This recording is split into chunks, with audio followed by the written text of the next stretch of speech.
How's it going out there, everybody? Hope everybody's having a great day. Welcome to the channel. I'm your host, Cash. Welcome. This is Weekly Recap. If you don't know what Weekly Recap is, I'll run it down real quick.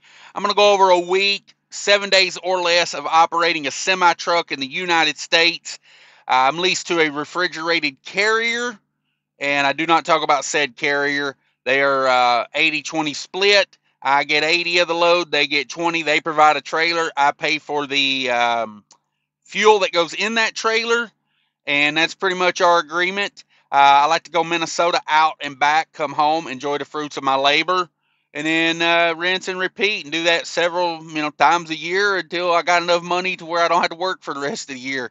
And normally that does not happen until December, so that's what it is. That's how I like to do it. Let's get after it. Let me cut on a little light here so I can see my paper better. All right, so I was at home. I took a week off because rates not that good. Could not find some good rates. So, and I was already on home time, so I just went ahead and extended it out a little bit. They said, call me when you get something good. So they called me. They said, hey, you want to go over South Dakota, load over there? Got a couple loads out of there, going down to Mississippi.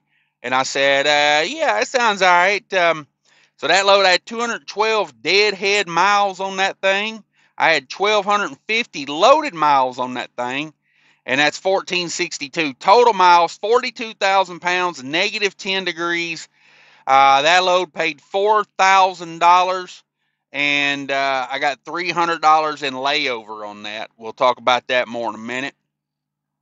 And then I got down to Mississippi, and I had a load out of Mississippi back over to Texas way, and that was 2 deadheaded miles with 600 on the dot loaded miles, 602 total miles, 40,000 pounds, 58 degrees, and that load was $1,400, and I got 500 on detention and layover on that. So we'll talk about that as well.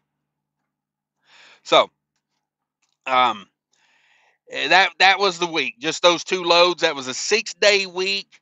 I made $6,200 gross. 800 of that was in detention / layovers. Whew, getting a little crazy out here these days with this detention layover. So what this was, basically, this was a 6-day week. It was 3 days of running like crazy, and it was 3 days of sitting around waiting. That's basically what it was. That's how it shook out. So I got the load out of South Dakota. I knew that was going to be a tight load, 1,250 miles, and it basically had to be done in 2 days.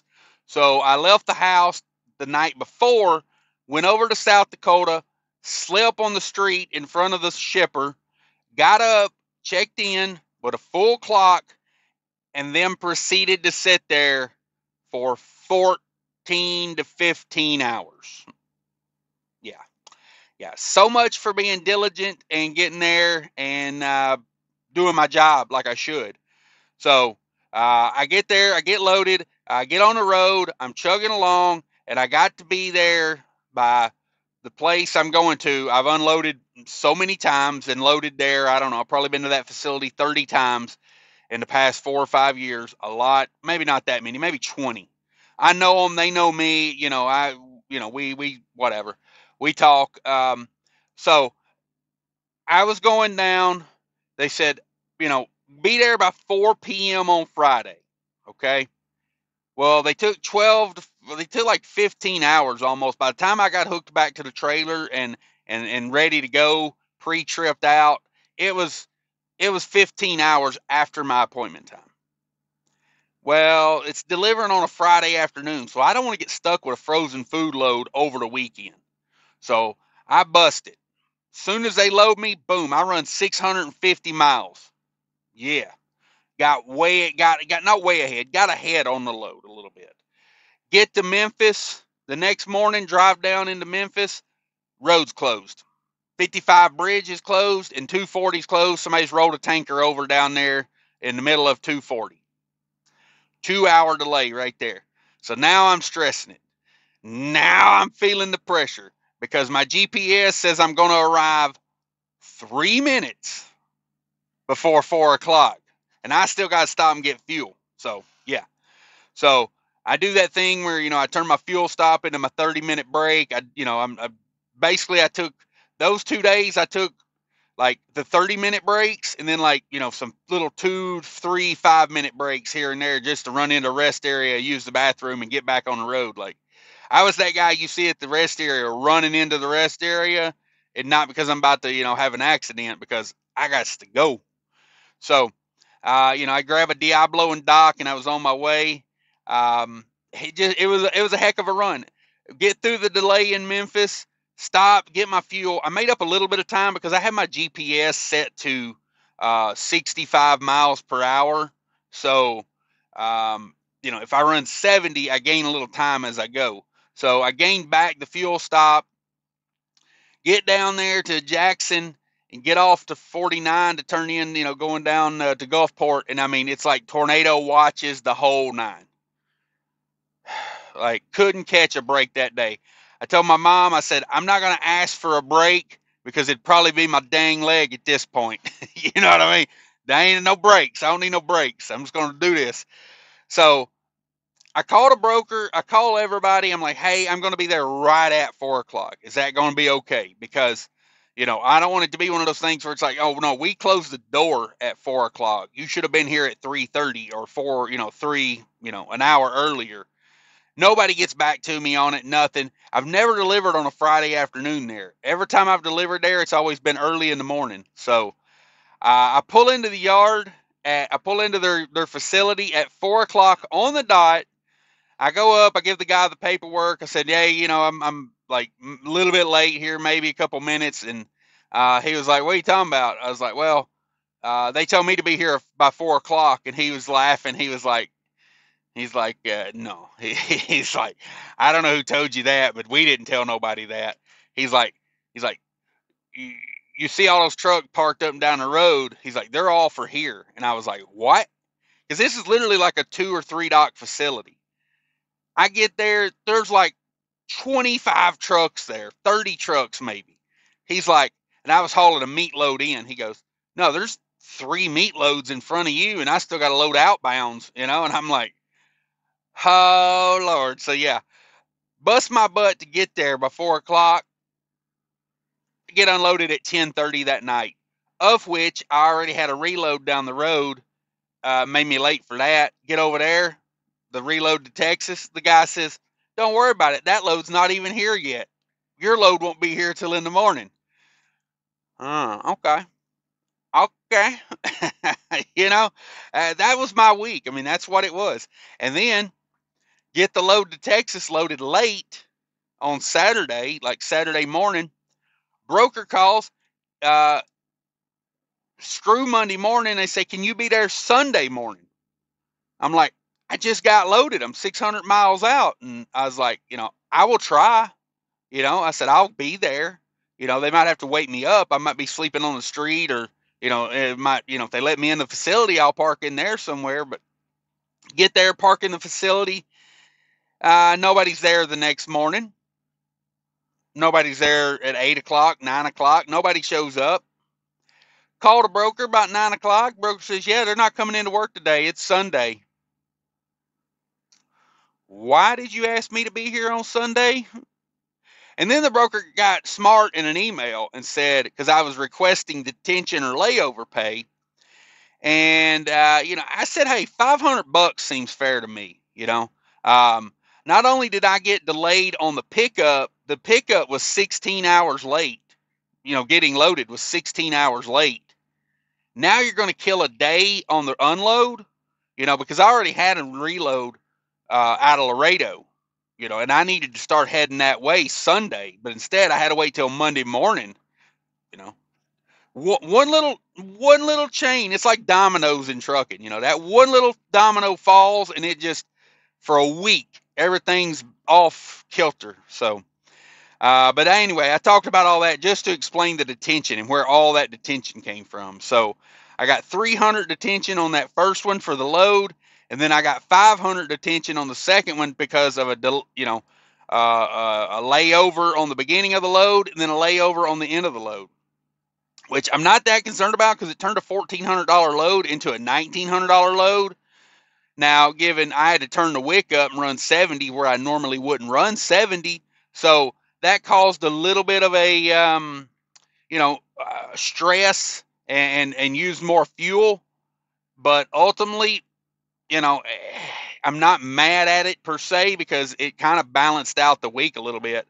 Let's talk about it. Let's talk about it. $6,200 total gross revenue for the week. My 80% comes out to $4,960, $4,960 on that. All miles 2,064, just a hair over 2,000 miles for the week. Again, it's just like the week before, kind of like what I wished for. I said, I wish I could get more of these, $6,000 weeks on 2,000 miles. That's really kind of where I want to be in life. I mean, don't get me wrong. I love the $8,000-$9,000 weeks, occasionally, but I love them every week. But in this market, you gotta get after it to get 8,000-9,000 in my world. I mean, hell, you might be doing something better, but for me to get up to like $7,500 to $8,000, I mean, I got to do like 3,100 miles, 3,000, 3,200, big week for me. So I would rather do these weeks like this the majority of the time. Now, the big week is nice because it covers a lot of overhead for the month, but these are like the good weeks for me because I don't have to bust my ass. I don't have to kill my truck. Although technically on this one I kind of did because I ran 600 plus miles a day for the 3 days that I worked, that's a little much for me. I'm too old. I'm getting too old for that. But anyway, good amount of miles. 2,064. 214 of that was empty miles, which I didn't do the math on it, but just looking at it right there, it looks right at 10%, maybe 11% deadhead. I'll take it as long as the loads are paying okay. 1850 on the loaded miles, so that's about right. Let's talk about what it paid per mile rate. $3 on the dot for all miles. 240 of that is my 80%, and then that paid $335 a loaded mile. So the loaded miles I ran paid $335 to give you an idea of where the market's at. So let's go over variable cost. 1,064 in diesel. If you need help on your diesel purchases, I promise you, wait to the end of this video. There will be an ad there for a way to save on fuel. It's what I use. Check it out. So I spent 1,064 on diesel. I spent $210 on reefer. I am pulling a 2012 reefer unit this particular week. Of that, this week is from early March 2024. Sorry, I should have said that at the beginning of the video, not to throw people off so much. So, yeah, that's where this is from. So, spent $210 on reefer, drinking reefer fuel. That's the most I've spent on reefer fuel in quite a while. Maybe when diesel was like $6 a gallon and I had to fill up a reefer unit in Pennsylvania or something. But that's a lot of reefer fuel for me, especially being in like Mississippi and Texas and Missouri. Like these are low cost states that I should not be spending $210 on reefer. That thing just screaming. It's an old reefer unit and it's working hard. I spent $25 on DEF fluids. I spent $27 on scales. I did scale both of those loads. The truck's got a scale, the trailer's got a scale, but to me, those are like to get it guesstimated right. Because when I'm pulling anything over 40,000 pounds, I want a cat scale. I want certified. That 1350 means nothing to me versus, catching an overweight ticket. So I just go ahead and pay the cat scale. Now, what to me, having a scale on the truck makes it where I don't have to do a lot of rescale. I know if my truck scale looks okay, the cat scale is probably going to tell me the same thing. So 27 on scales, 1326 total variable cost. No parking, no tolls for the week. I like that. So we bring over my 4960, my 80% to the truck, to my business, and then we subtract out the 1326 variable cost. That leaves me 3634, and then I shot 400 of that over to the maintenance account, and that leaves me $3,234 to do what I have to do with. Pretty good week for me. I can live on that. I can get by on that. But that's it, folks. That is weekly recap. If you have any questions, leave them down in the comments. And until later, take care of each other out there. Smash that like button. And remember, people are more important than trucking. Hi, I want to talk to you real quick about the ES Advantage card. Do you need discounts at major truck stop chains? They got them. Do you need discount on shop rates at TA and Love's? They got them. Tire discounts. They even got health insurance now. Click the link down below. Easy application, no credit check. Sign up. They give you a call back. They'll take all your information and you'll be in the network.